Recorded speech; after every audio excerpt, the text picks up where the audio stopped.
Hi guys, இன்றைக்கி கார்கில் போர் தினமா. இன்றைக்கி அந்த அந்த போரில் பங்காற்றிய வீரமரணம் அடைஞ்ச வீரர்களுக்கெல்லாம் நினைவஞ்சலி செலுத்துவாங்க. இன்றைக்கி அந்த போரில் முக்கிய பங்கு வகித்த ஒரு ஃப்ளைட்டை பற்றி தான் பார்க்க போகிறோம். அந்த ஃப்ளைட்டு பேர் MiG-25. இந்த ஜெட்டை 1959 ரஷ்யாவில் யூஸ் பண்ணியிருக்காங்க. இது உலகத்திலே 1190 தான் தயாரிச்சிருக்காங்களாம்.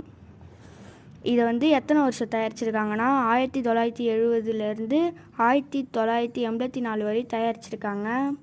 இது MiG-25 ஹைட்டாக பறக்கனாலையும் வேகமாக பறக்கனாலையும் இந்தியா விமானப்படையில் இதை சேர்த்துருக்காங்க. முக்கிய பங்கு வச்சிருக்கு. இந்த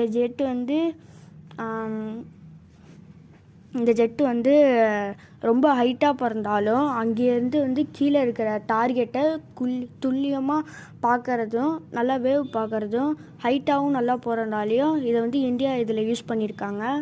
இது நொடி பொழுதில் பூமியோட 2வது அடுக்குக்கே போயிடுமா. இதை 2006 இந்தியா விமானப்படையிலேருந்து விடை பெற்றுச்சான். அதுக்கும் முன்னாடி 1999 கார்கில் போரில் யூஸ் பண்ணி இந்தியா கார்கில் போரில் வின் பண்ணிடுச்சான். சரி காய்ஸ், பாய்.